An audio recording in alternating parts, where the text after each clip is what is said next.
লজ্জাই নারীর ভূষণ, এই কথাটার মূল্য মনে হয় দিন দিন শেষ হয়ে যাচ্ছে।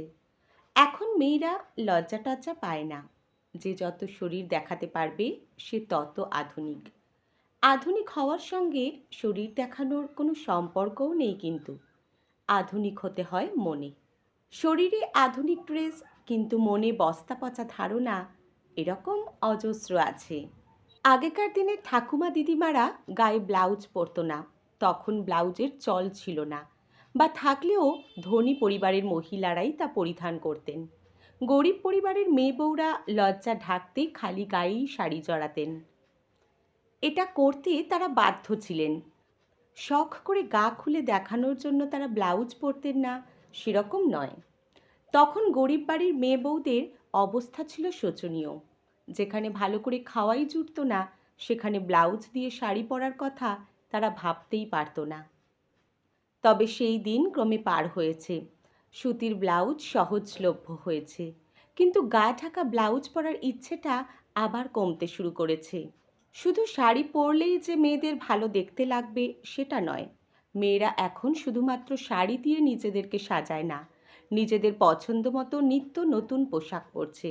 যুগের সঙ্গে তাল মিলিয়ে নিজেদেরকে যুগোপযোগী করে তুলেছে। তা বলে শাড়ির মূল্য কি কমে গেছে? না, যায়নি। উল্টে শাড়ির মূল্য দিন দিন বেড়েই চলেছে। মূল্য বলতে শুধু দাম বোঝাচ্ছি না, দেশ ছেড়ে বিদেশেও ছড়িয়ে পড়ছে শাড়ির চাহিদা। যতই হাল ফ্যাশনের জামাকাপড় উঠুক, সেই সব কিছুর ওপর এখনও শাড়িই বসে আছে। আগে মেয়েদের শাড়ি ছাড়া আর পরার মতো কিছু ছিল না, তাই সব জায়গাতেই তাদের শাড়ি পরেই যেতে হয়েছে। সে সমুদ্রে স্নান করতে গেলেও শাড়ি পরতে হয়েছে, পাহাড়ে বেড়াতে গেলেও শাড়ি পরতে হয়েছে, পুজো বাড়িতে শাড়ি, বিয়ে বাড়িতেও শাড়ি, পিকনিক করতে গেলেও শাড়ি, আবার বরের বন্ধুর বাড়িতে গেলেও শাড়ি। তখন মেয়েদের যাবার জায়গাও তো এত ছিল না। এখন মেয়েদের রোজই দৌড়তে হয়, হয় সকাল সকাল অফিস ছুটছে, নয় ছেলে মেয়ের হাত ধরে স্কুলে ছুটছে। হয় অফিস ট্যুরে যেতে হচ্ছে, না হয় বাবা মাকে নিয়ে নার্সিংহোম ঘর দৌড়চ্ছে। এই এত দৌড়াদৌড়ির মধ্যে কি কেউ শাড়ি পরার কথা ভাবতে পারে? যখন বিকল্প ব্যবস্থা আছে, তখন এত ব্যস্ততার মধ্যে আর শাড়ি পরা কেন? তাহলে কি এখন মেয়েরা আর শাড়ি পরে না? কে বলেছে পরে না?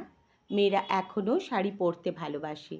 এখনও মেয়েরা সুযোগ খোঁজে সুন্দর করে শাড়ি পরার, নিজেকে সাজিয়ে তোলবার জন্য একটু অবসর খোঁজে।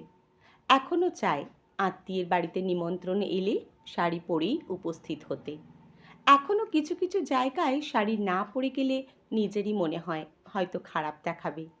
যতই হোক, আমরা আমাদের শিকড় তো উপড়ে ফেলতে পারি না। জায়গা বুঝে আমরা আমাদের পোশাক নির্বাচন করি, পোশাক পরি। এখনও শাড়িটাকে একটা ভদ্র পোশাক বলেই জানি, এবং সেটাকে ভদ্রভাবেই পরি।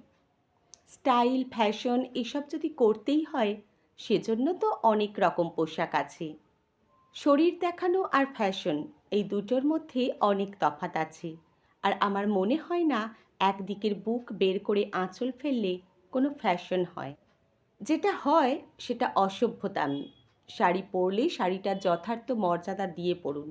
শাড়ি পরার মধ্যে যে আভিজাত্য আছে সেটা বজায় রাখুন। ফিনফিনে শাড়ির ভিতর দিয়ে স্তনবৃন্ত ফুটে উঠছে, আর আপনি সোশ্যাল মিডিয়ায় সেই ছবি দিচ্ছেন। আর কেউ যদি আপনাকে সেক্সি বলে, আপনার তাহলে খারাপ লেগে যাচ্ছে। সে বললে কি হয়? পাবলিক প্লেসে যদি বুকের ভাঁজ বের করে হাঁটেন, দু একটা কথা তো ভেসে আসবেই। সেগুলো হজম করুন। আপনার যেমন বুকের ভাঁজ বের করে রাস্তায় ঘোরার অধিকার আছে, তেমন সেই ব্যক্তিটিরও ইচ্ছে মতো কথা বলার অধিকার আছে। ঠিক কোন জায়গায় কোনটা মানায় সেটা বুঝুন।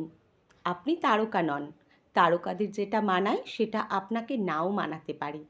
আর তারকা মানেই যে তিনি খুব সম্মানীয় ব্যক্তি, সেটাও তো নয়। মমতা শঙ্করের বক্তব্যের সঙ্গে আমি সহমত। যারা পেশার প্রয়োজনে নিজেদের শরীর দেখায়, তাদের মেনে নেওয়া যায়। কিন্তু শুধু শুধুই আমার ইচ্ছে তাই আমি একদিকের বুক খুলে শাড়ির আঁচল ফেলে রাখবো, আমার অধিকার আছে তাই আমি এভাবেই হাতিবাগান থেকে হাওড়া স্টেশন সর্বত্র ঘুরে বেড়াবো, আমার নিজস্ব ফেসবুক প্রোফাইল তাই আমি আমার বুকের ভাঁজের ছবি, আমার অশালীন ভিডিও এগুলো দেব, এগুলোকে ঠিক মেনে নেওয়া যায় না।